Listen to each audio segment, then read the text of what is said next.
Welcome back to your next chapter in the history of Protestantism by James A. Wylie. I'm Nicklas Arthur, and you are listening to Prophecy Reformation Now.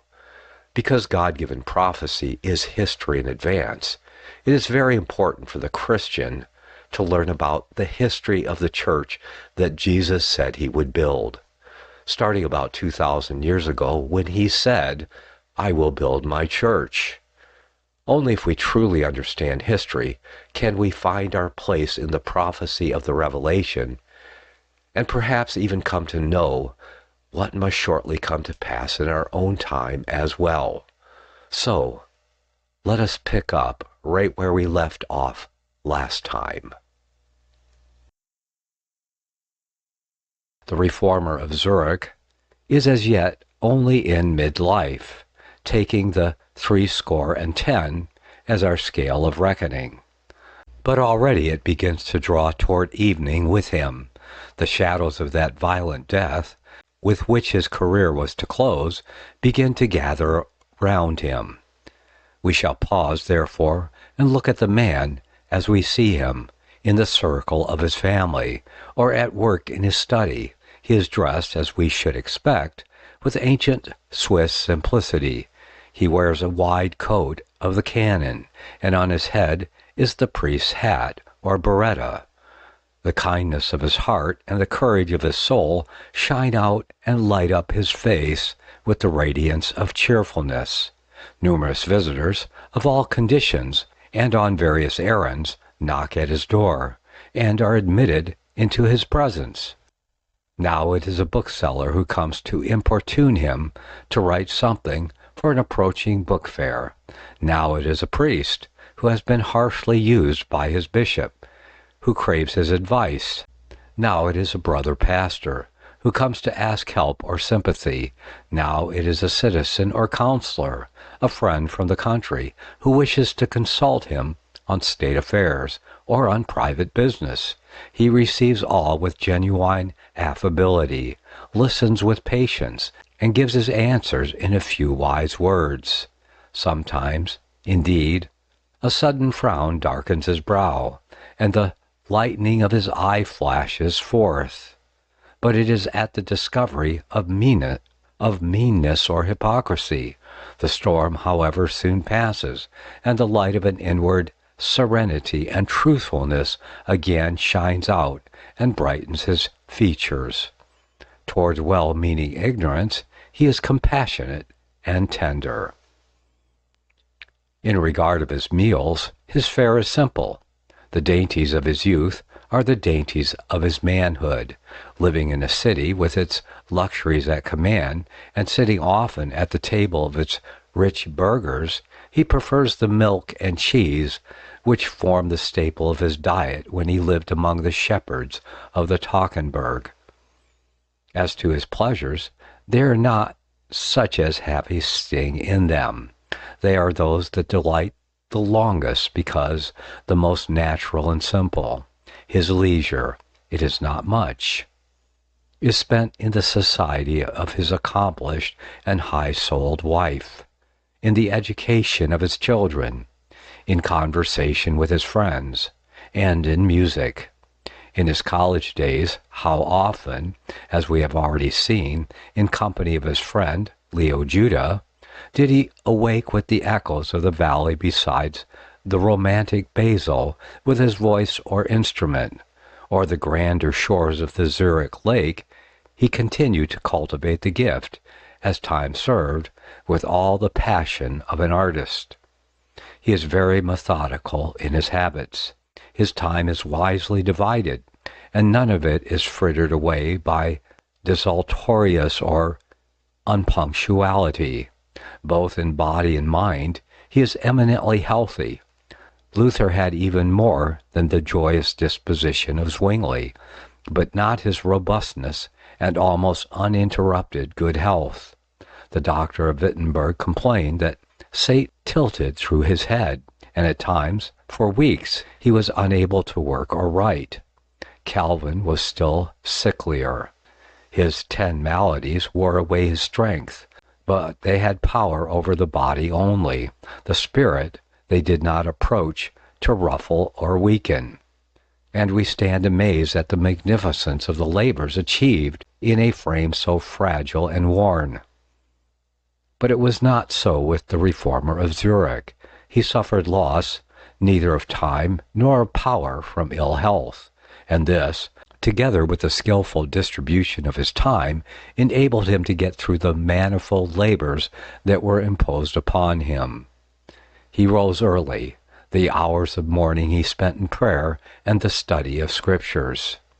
At 8 o'clock he repaired to the cathedral to preach, or to give the prophesying, or to the professorial hall, to deliver an exegesis from the Old and New Testaments alternately. At 11 he dined. After dinner, intermitting his labors, he spent the time in conversing with his family, or in receiving visitors, or walking in the open air. At 2 o'clock he resumed work, often devoting the afternoon to the study of the great writers and orators of Greece and Rome. Not until after supper does he again grant himself a respite from labor in the society of his family or friends. Sometimes, says Christoffel, he sups in those medieval society houses or guild rooms, as they still exist in many of the Swiss towns, in the company of his colleagues, the members of the council, or other respectable and enlightened friends of evangelical truth.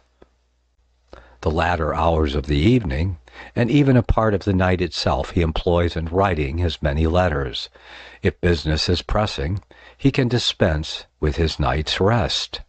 During the disputation at Baden, as we have seen, he received each night letters from Ecolampadius, and he sat up all night to write his answer, which had to be sent off before morning, and this continued all the while the conference was in session, so that Zwingli himself tells us he was not in bed all the time, that is, 6 weeks, but, as Bullinger informs us, on other occasions he could take the necessary amount of sleep.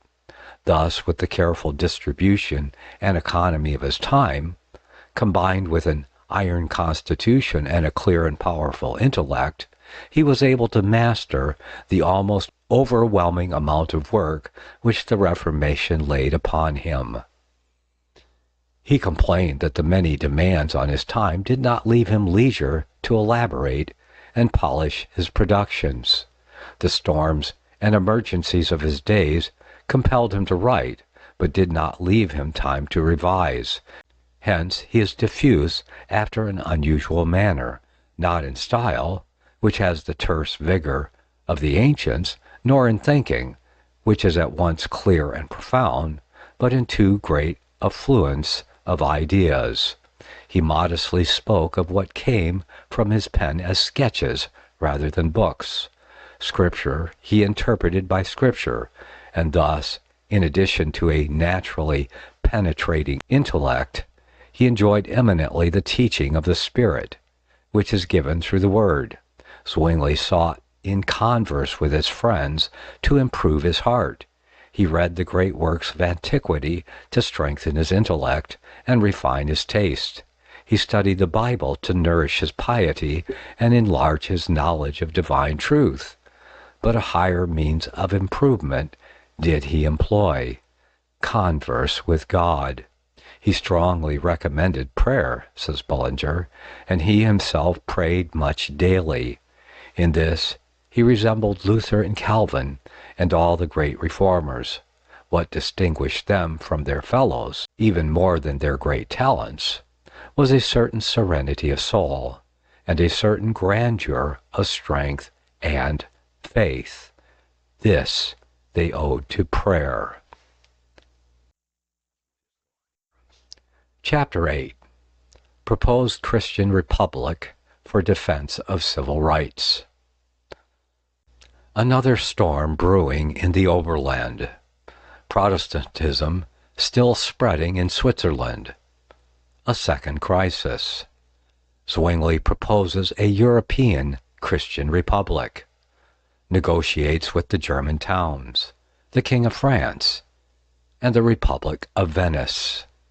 Philip of Hesse to be put at the head of it. Correspondence between Philip and Zwingli. League for Defense of Civil Rights Only. Zwingli labors for the autonomy of the Helvetian Church. The peace which negotiation had given Zurich, Zwingli felt would be short, but it was precious while it lasted, and he redoubled his efforts to turn it to account. He strove to carry the sword of the Spirit into those great mountains whose dwellers had descended upon them with the sword of the warrior, for he despaired of the unity and independence of his country save through the gospel. His labors resulted, during this brief space, in many victories for the faith. At Schaffhausen fell the great God, namely the Mass. The Reformation was consummated in Glarus in the Appenzell and introduced into parts of Switzerland which had remained till now under the yoke of Rome. So much for the freedom of conscience guaranteed by the Peace of Capelle. Every day, as the men of the forest cantons looked from their lofty snow-clad summits, they beheld the symbols of the Roman faith vanishing from the plains beneath them. Convents deserted, the Mass abolished, and village after village meeting, discussing, and by vote, adopting the Protestant worship. As yet they had been able to maintain the purity of their mountains, thanks to the darkness and the foreign gold, but they were beginning to be defiled by the feet of the Protestants. How soon their stronghold might be conquered, and the flag of the gospel unfurled where the banner of Rome had so long and so proudly waved, they could not tell. A popish historian of the time, describing the activity of Zwingli and his fellow laborers, says, "A set of wretched disturbers of the peace burst into the 5 cantons, and murdered souls by spreading abroad their songs, tracts, and little testaments, telling the people they might learn the truth itself from these, and one did not require any more to believe what the priests said. While they were barring their gates in front, suddenly, as we have already said, Protestantism appeared in their rear. A shout came up from the Italian plains that the gospel had entered that land, and that Rome had begun to fall. This brought on a second crisis. We are approaching the catastrophe. Zwingli, meditating day and night how he might advance the Reformation and overthrow that terrible power which had held the nation so long in bondage, had begun to revolve mighty plans. His eye ranged over all Christendom. His glance penetrated everything. His comprehensive and organizing mind, enlarged by the crisis through which Christendom was passing, felt equal to the task of forming and directing the grandest projects. He had already instituted a Christian co-burgery in Switzerland to hold in check the popish cantons. This idea he attempted to carry out on a grander scale by extending it to the whole of Reformed Christendom. Why should not he, said all the Protestant states and nations of Europe, unite in a holy confederation for frustrating the plans which the Pope and Charles V are now concocting for the violent suppression of the Reformation? It was at this time that he visited Marburg, where he met Philip of Hesse, between whom and himself there existed a great harmony of view on the point in question. Both felt that it was the duty of the Protestant states to put forth their political and military strength in the way of repelling force by force. They meditated the forming of a great Christian republic, embracing the reformed Swiss cantons, the free cities of southern Germany, and the Protestant Saxon states in central and northern Germany. Zwingli even turned his eyes to Venice, where a Protestant movement of a promising kind had recently presented itself. He sent an ambassador to the Republic, who came back with a secret assurance of aid in case of need. The reformer was not without hope of enlisting France in the League.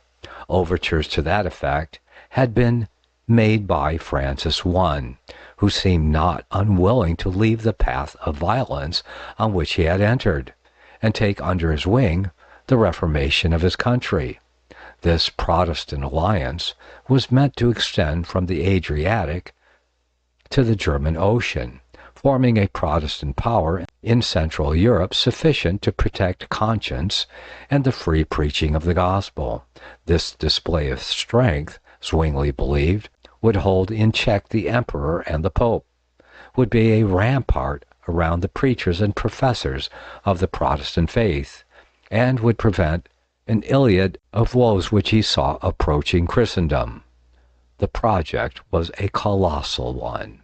At the head of this Protestant republic, Zwingli proposed to place Philip the Magnanimous. Among the princes of that age, he could hardly have made a better choice. It is probable that Zwingli communicated the project to him in his own castle of Marburg, when attending the conference held in the autumn of that year, October 1529, on the question of the Lord's Supper. The ardent mind of Philip would be set on fire by the proposal. He had, in fact, attempted to form a similar league of defense among the reformed princes and cities of Germany. He had fretted under the restraints which Luther had imposed upon him, forever as his hand touched his sword's hilt, to unsheath it in defense of the friends of the gospel. Came the stern voice of the reformer commanding him to forbear. He had been deeply mortified by the refusal of the Lutherans to unite with the Zwinglians, because it left them disunited in presence of that tremendous combination of force that was mustering on all sides against them. Now came the same thing in another form, for this new defensive alliance promised to gain all the ends he sought, so far as these were political. Switzerland and South Germany it would unite, and he hoped, indeed, he undertook, to induce the princes and states of North Germany also to accede to the League, and thus what time the emperor crossed the Alps with his legions, and he was now on his way northward, having shaken hands with the Pope over the proposed extermination of Lutheranism, he would find such a reception it would make him fain again to retreat across the mountains. Zwingli's journey to Marburg had been of signal importance to him in this respect. He had correctly divined the secret policy of the emperor, but at Strasbourg he had obtained information which had given him a yet surer and deeper insight into the designs of Charles. His informant was the town's sheriff, James Sturm, a far-seeing statesman devoted to the Reformed cause and enjoying the friendship of many men of influence and position in Germany and France. Through them Sturm came into possession of important documents disclosing the emperor's plans against the reformers. Zwingli forwarded copies of these to the secret council of Zurich with the remark, "These are from the right workshop." The substance of these documents is probably contained in the statements which Zwingli made to those statesmen who had his confidence. "The emperor," said he, "stirs up friend against friend, and enemy against enemy in order to force himself between them as mediator, and then he decides with a partiality that leans to the interests of the papacy and to his own power.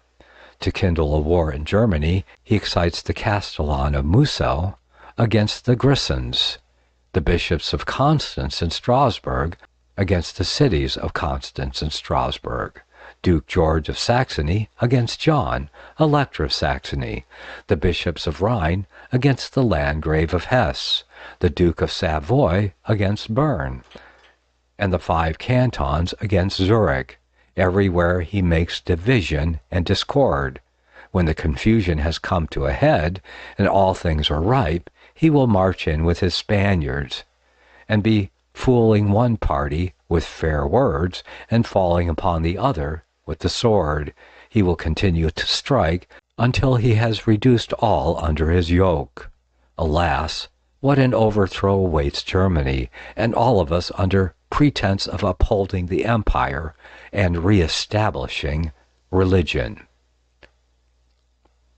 After his return from Marburg, Zwingli corresponded with the Landgrave on this great project.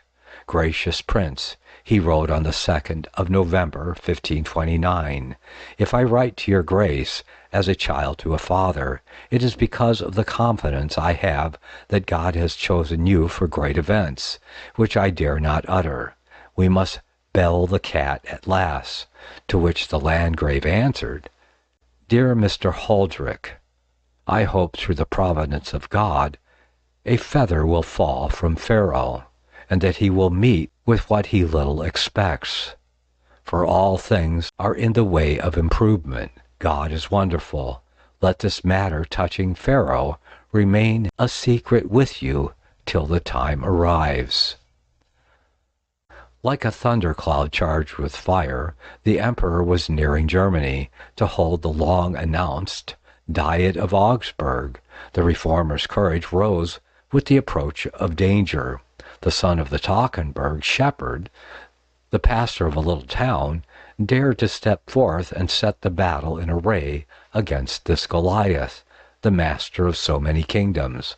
"Only base cowards or traitors," he wrote to Councillor Conrad Zwick of Constance, "can look on and yawn, when we ought to be straining every nerve to collect men and arms from every quarter to make the emperor feel that in vain he strives to re-establish Rome's supremacy, to destroy the privileges of the free towns, and to coerce us in Helvetia. Awake, Lindaw! Arouse, ye neighbor cities, and play the men for your hearths and altars. He is a fool who trusts to the friendship of tyrants. Even Demosthenes teaches us that nothing is so hateful in their eyes as the freedom of cities. The emperor with one hand offers us bread, but in the other he conceals a stone." Had the object aimed at been the compelling of the Romanists to abandon their faith or desist from the practice of its rites, Zwingli's project would have been supremely execrable.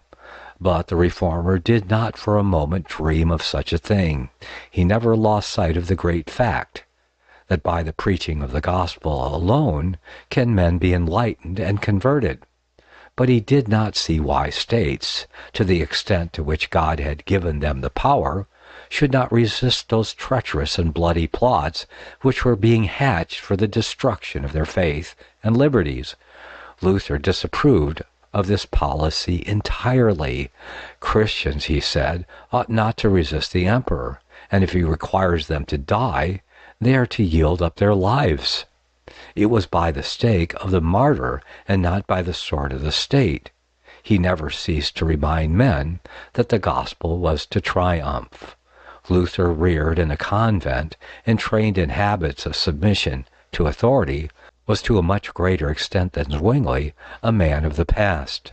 Zwingli, on the other hand, born in a republic, with all the elements and aspirations of constitutional liberty stirring in his breast, was a man of the present. Hence the different policies of these two men. It is impossible to say to what extent the atrocities that darkened the following years would have been prevented if Zwingli's plan had been universally acted upon, but the time for it was not yet come, and the great ruler, by willing it otherwise, has thrown a moral grandeur around the Reformation which could not have belonged to it had its weapons been less spiritual and its triumph less holy. In the midst of these negotiations for banding the Protestants in a great European confederacy for the defense of their civil and religious liberties, Zwingli did not for a moment abate his labors as a pastor. The consolidation of the gospel in Switzerland must be the basis of all his operations. In 1530, he held synods in various parts of the country. At these, measures were adopted for perfecting the autonomy of the Church. The ministers were examined. Incapable and scandalous pastors were removed. Superintendents to watch over morals and administer discipline were appointed, and arrangements set on foot for giving a competent salary to every minister. In February 1531, it was agreed that whenever any difficulty should arise in doctrine or discipline, an assembly of divines and laymen should be convoked, which should examine what the Word of God says on the matter and decide accordingly. Chapter 9. Gathering of a Second Storm. Persecution renewed by the 5 cantons. Activity of Zwingli. Address of the Reformed pastors. Bern proposes blockade of the 5 cantons. Zwingli opposed. No bread, etc. Zwingli asks his dismissal. Consents to remain. Meeting at Bremgarten.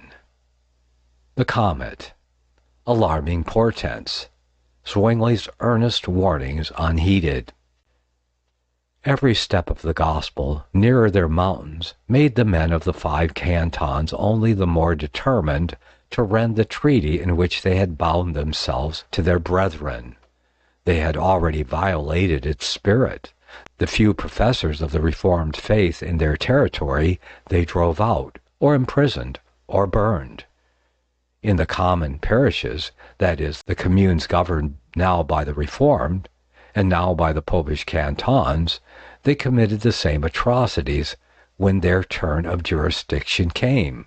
They imprisoned the preachers and professors of the Reformed faith, confiscated their goods, cut out their tongues, beheaded and burned them. Calumnies were next circulated to inflame the popular wrath against the Protestants. Then followed wrathful speeches. At last was heard the clang of arms. It was evident that another tempest was brewing among the mountains of the Oberland.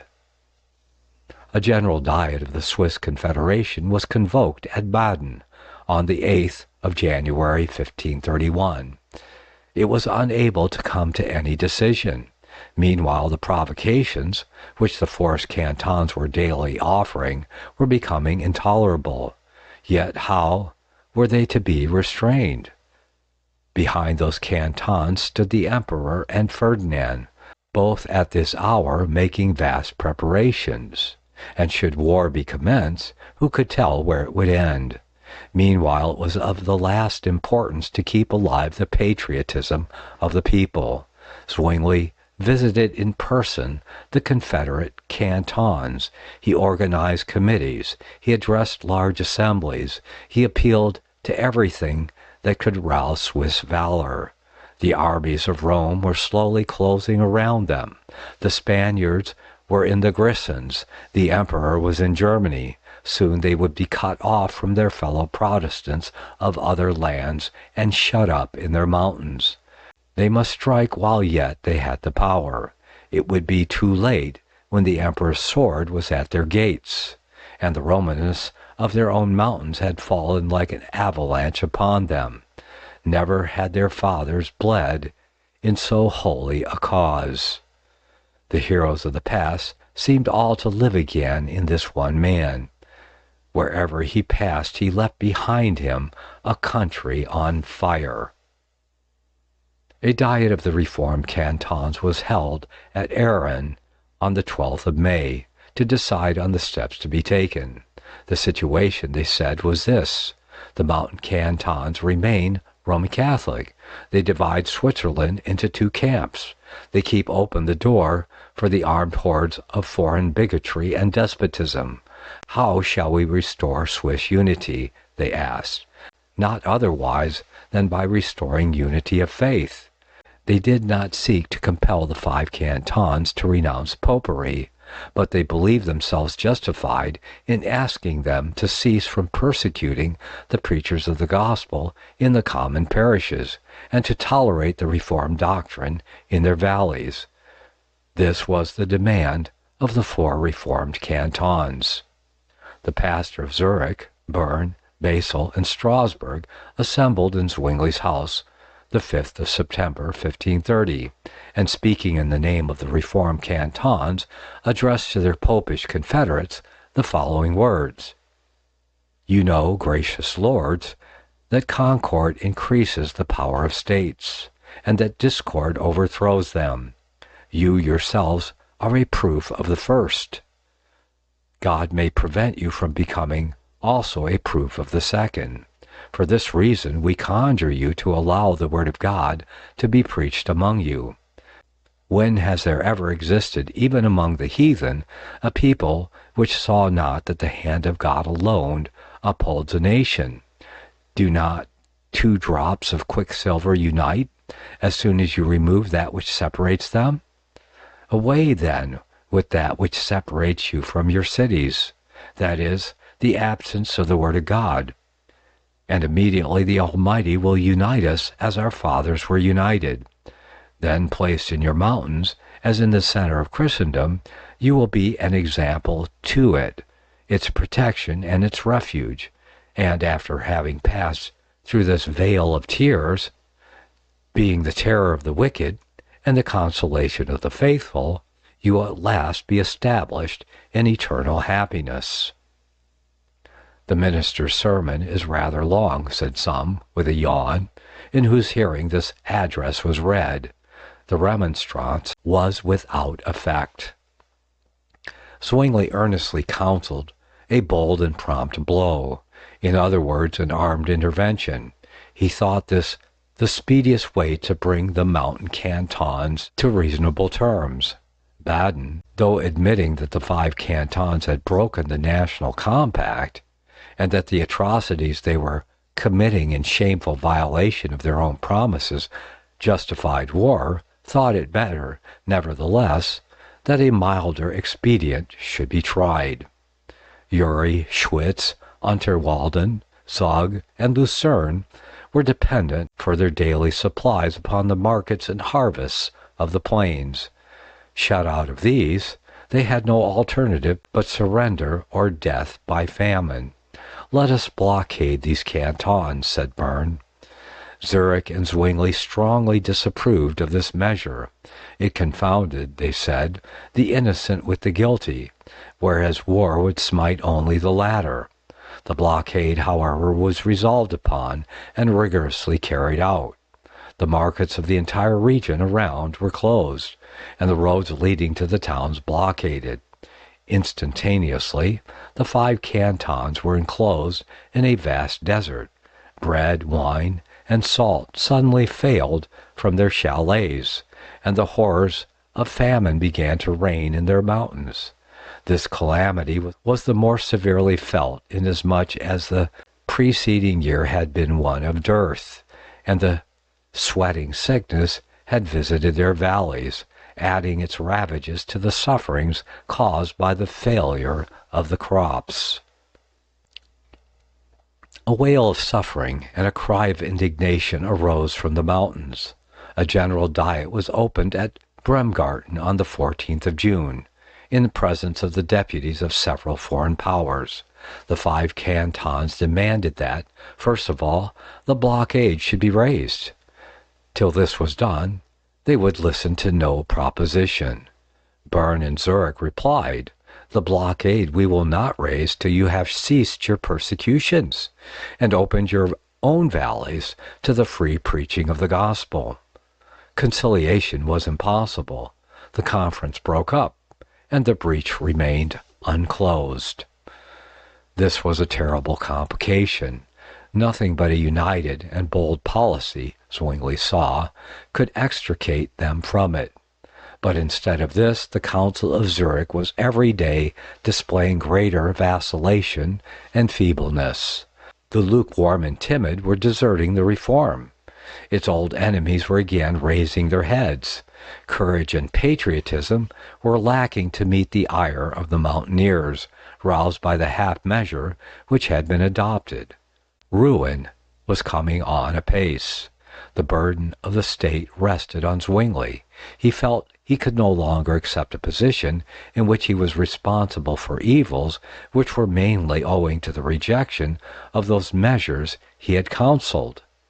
he appeared before the Great Council on the 26th of July, 1531, and with a voice choking with emotion, said, "For 11 years I have preached the gospel among you, and warned you of the dangers that would threaten the Confederacy if the 5 cantons, that is to say, the party which lives by pension and mercenary service, should gain the upper hand.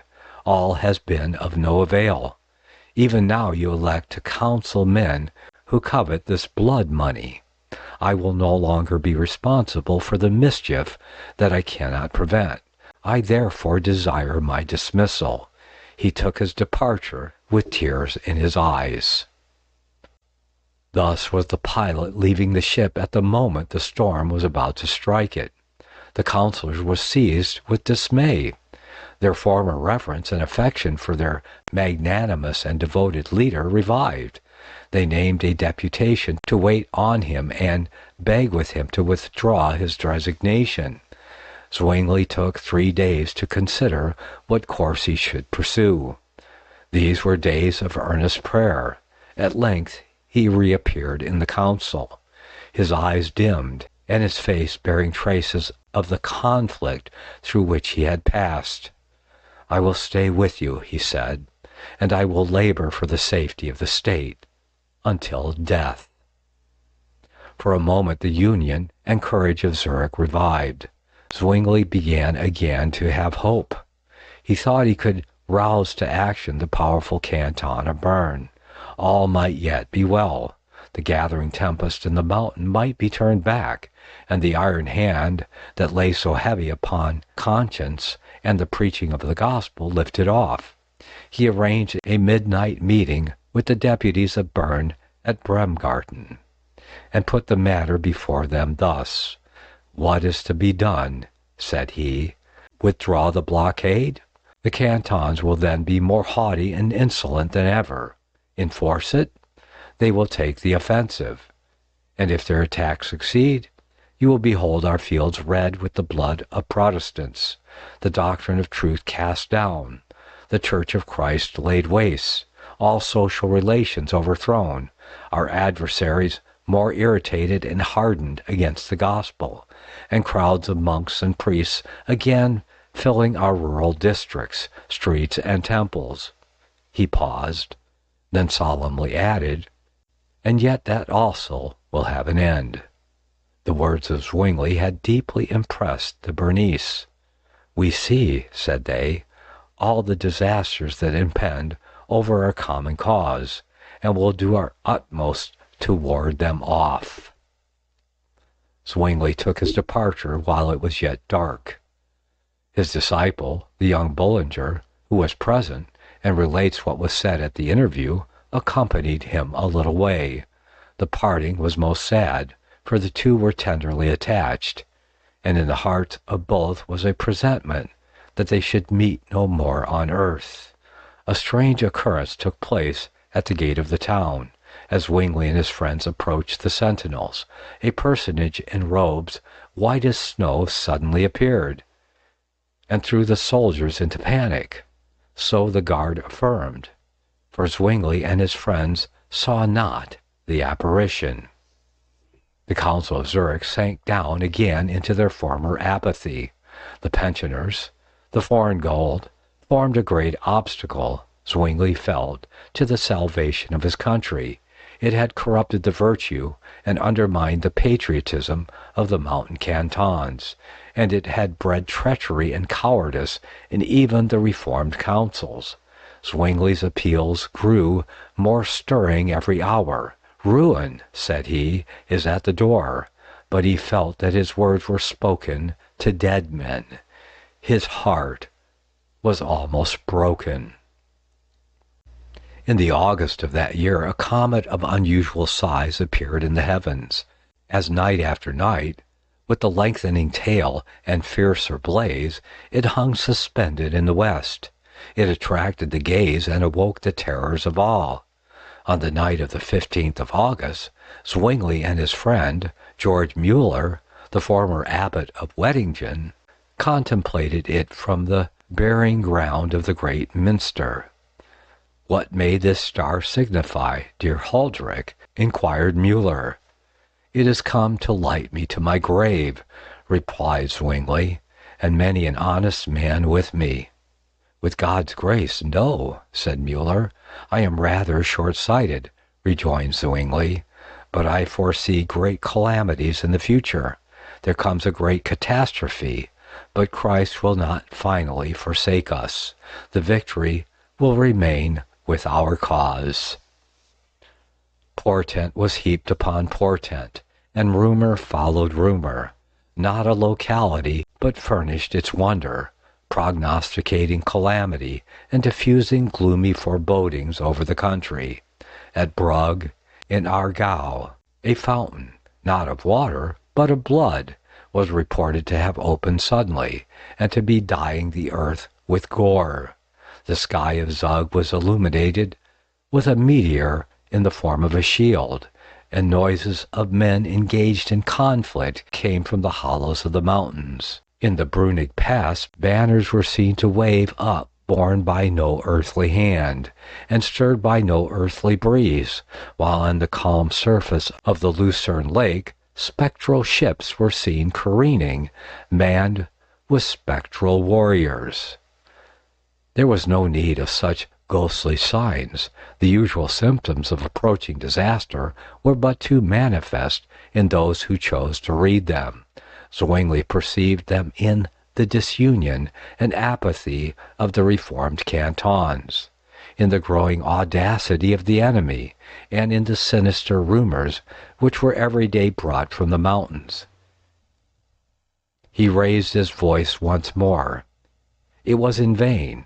The men who trembled before the portents which their imagination had conjured up were unmoved by the sober words of the one man whose sagacity foresaw and whose patriotism would have averted the coming ruin.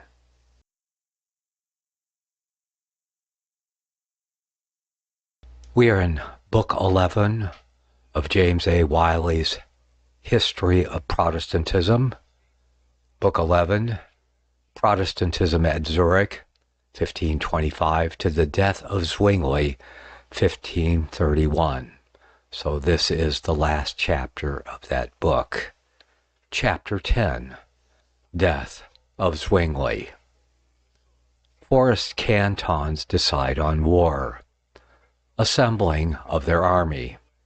Zurich dispatches 600 men. Tedious debates in the council. A night of terror. Morning. The great banner clings to its staff. Depression. 700 mustered instead of 4,000. Zwingli mounts his steed, parting with his wife and children. Omens. The battle. Bravery of the Zurichers. Overwhelmed by numbers. The carnage. Zwingli mortally wounded. Dispatched by camp followers. Tidings of his death. Grief and dismay. In the beginning of October, the preparations of the 5 cantons for war were completed. Their diet assembled at Brunnen, on the banks of the Lake of Lucerne. A vote was taken, and the campaign was decided upon. Straightway the passes were seized, that no one might tell it in Zurich. The avalanche hung trembling on the mountain's brow, but a dead calm reigned in Zurich and the other reformed cantons, for the rumor of war had suddenly ceased. It was the calm before the tempest. On the 9th of October, the mountain warriors assembled in their chapels, heard Mass, and then, to the number of 8,000, began their march toward the Protestant frontier. They set up their standard at Bar, between the canton of Zug and the canton of Zurich. The men of Schwitz, Uri, Zug, Unterwalden, and Lucerne hastened to assemble around it.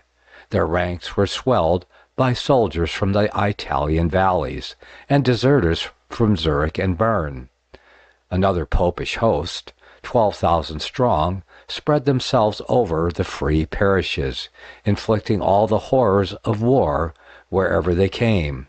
Tidings reached Zurich that the bolt had fallen. The war was begun. The enemy was at Bar, on the road to Zurich. On receiving this startling intelligence, on the evening of the 9th, the council hastily assembled, but instead of sounding the tocsin or calling the people to arms, they dispatched 2 councillors to reconnoiter, and then retired to rest. At daybreak of the 10th, another messenger arrived at Zurich, confirming the intelligence of the previous day. The great council assembled in the morning, but still professed to doubt the gravity of the situation. Messenger after messenger arrived. At last came one who told them that the enemy had crossed the frontier and seized upon Hitzilch. On hearing this, the councillors turned pale. They were alarmed at last. It was now resolved, although only after a lengthened debate, to send forth Joelde with 600 men and artillery. This was the vanguard. The main body was to follow. Crossing the Elbis, Joelde and his men arrived at Kapelle during the night. He had instructions not to engage the forces of the enemy until help arrived. Lavatar, the commander-in-chief of the forces of the cannon, earnestly counseled a levy en masse, and the instant dispatch of a powerful body to the frontier. There followed another tedious debate in the council. The day wore away, and it was evening before the council were able to come to the determination to send an army to defend their invaded country. The sun went down behind the Elbis. The city, the lake, and the canton were wrapped in darkness. With the darkness came trembling and horror. The bells were rung to summon to arms. They had hardly begun to toll when a tempest burst forth and swept in terrific fury over Zurich and the surrounding country. The howling of the winds, the lashing of the waves of the lake, the pealing of the steeple bells, the mustering of the landsturm, and the earthquake, which about 9 o'clock shook the city and cannon, formed a scene of terror such as had seldom been witnessed. Few eyes were that night closed in sleep. In the dwellings of Zurich there were tears and loud wailings, and hasty and bitter partings of those who felt that they embraced probably for the last time. The morning broke, the tempest was past and gone. The mountains, the lake, and the green acclivities of the Elbis were fairer than ever, but the beauty of morning could not dispel the gloom which had settled in the hearts of the Zurichers. The great banner was hoisted on the town hall, but in the still air it clung to its staff. Another bad omen, said the men of Zurich, as they fixed their eyes on the drooping flag. Beneath that banner there assembled about 700 men, where 4,000 warriors ought to have mustered. These were without uniform and insufficiently armed. The council had appointed Zwingli to be war chaplain. He well knew the hazards of the post, but he did not shirk them. He pressed Anna, his wife, to his bruised and bleeding heart, tore himself from his children, and with dimmed eyes, but a resolute brow, went forth to mount his horse, which stood ready at the door. He vaulted into the saddle, but scarcely had he touched it when the animal reared, and began to retreat backwards. He will never return, said spectators, who saw in this another inauspicious omen. The little army passed out of the gates about 11 in the forenoon. Anna followed her husband with her eyes so long as he was visible. He was seen to fall behind his troops for a few minutes, and those who were near him distinctly heard him breathing out his heart in prayer and committing himself and the church to God. The soldiers climbed the Elbis. On arriving at the beech tree, on its summit they halted, and some proposed that they should here wait for reinforcements. Hear ye not the sound of the cannon beneath us? Said Zwingli. They are fighting at Kapelle. Let us hasten forward to the aid of our brethren." The troop precipitated its march. The battle between the two armies had been begun at 1 o'clock, and the firing had been going on for 2 hours when the Zurichers, bearing the great banner, joined their comrades in the fight. It seemed at first as if their junction with the van would turn the day in their favor. The artillery of Zurich, admirably served and advantageously posted, played with marked effect upon the army of the 5 cantons spread out on a morass beneath. But unhappily, a wood on the left flank of the Zurich army had been left unoccupied, and the mountaineers, coming to the knowledge of this oversight, climbed the hill, and under cover of the trees opened a murderous fire upon the ranks of their opponents. Having discharged their fire, they rushed out of the wood, lance in hand, and furiously charged the Zurichers. The resistance they encountered was equally resolute and brave. The men of Zurich fought like lions. They drove back the enemy. The battle swept with a roar like that of thunder through the wood.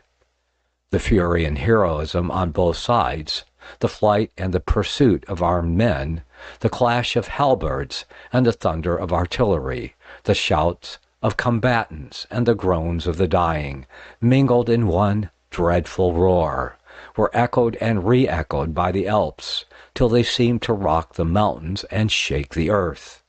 In their advance the Zurichers became entangled in a bog. Alas, they were fatally snared. The foe returned and surrounded them. At this moment the troop under Wylie, a traitor at heart, fled. Those who remained fought desperately, but being as 1-8 to the men of the 5 cantons, their valor could avail nothing against odds so overwhelming. "Soon they fell thick," says Christoffel, "like the precious grain in autumn, beneath the strokes of their embittered foes, and at length were obliged to abandon the battlefield, leaving upon it more than 500 who slept the sleep of death, or were writhing in the agony of death wounds.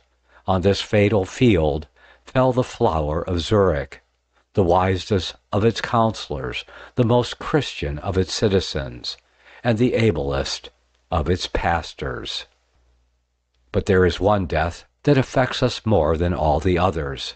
Zwingli, though present on the field, did not draw a sword. He restricted himself to his duties as chaplain. When the murderous assault was made from the forest, and many were falling around him, he stooped down to breathe a few words into the ear of a dying man. While thus occupied, he was struck with a stone upon the head, and fell to the earth. Recovering in a little, he rose, but received 2 more blows.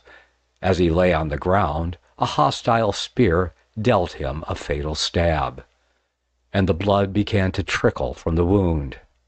"What matters it?" said he. "They may kill the body, but they cannot kill the soul." These were the last words he uttered. The darkness fell. The stars came out, and the night was cold. Zwingli had fallen at the foot of a pear tree, and lay extended on the earth. His hands were clasped, his eyes were turned to heaven, and his lips moved in prayer. The camp followers were now prowling over the field of battle. 2 of them approached the place where the reformer lay. "Do you wish for a priest to confess yourself?" said they. The dying man shook his head. "At least," said they, "call in your heart upon the Mother of God." He signified his dissent by another shake of the head. Curious to know who this obstinate heretic was, one of them raised his head, and turned it toward one of the fires which had been kindled on the field. He suddenly let it fall, exclaiming, "'Tis Zwingli!" It happened that Bockinger, an officer from Unterwalden, and one of those pensioners against whom Zwingli had so often thundered, was near. The name pronounced by the soldier fell on his ear. "Zwingli!" he exclaimed. "Is it that vile heretic and traitor Zwingli?" He had hardly uttered the words when he raised his sword and struck him on the throat. Yielding to this last blow, Zwingli died, October 11th, 1531. It was on the field of battle that the reformer met death, but the cause for which he yielded up his life was that of the reformation of the Church and the regeneration of his country. He was not less a martyr than if he had died at the stake. When the terrible tidings reached Zurich that Zwingli was dead, the city was struck with affright. The news ran like lightning through all the reformed cantons and spread consternation and sorrow. Switzerland's great patriot had fallen.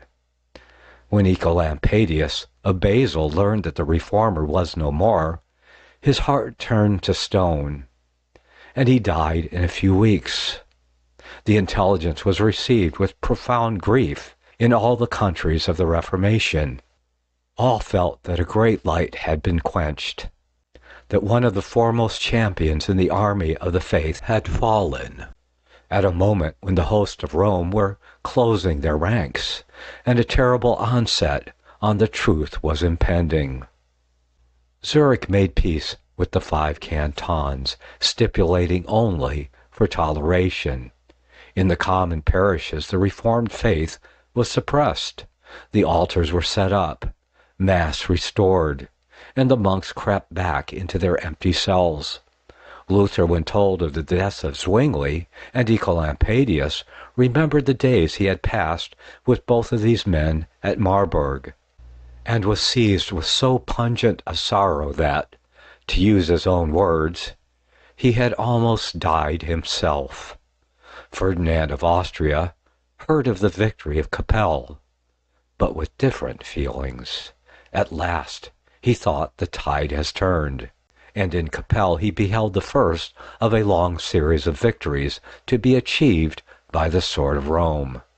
He wrote to his brother, Charles V, calling upon him to come to the aid of the 5 cantons, and beginning at the Alps, to traverse Christendom at the head of his legions, purging out heresy and restoring the dominion of the old faith. Zwingli had fallen, but in this same land a mightier was about to arise.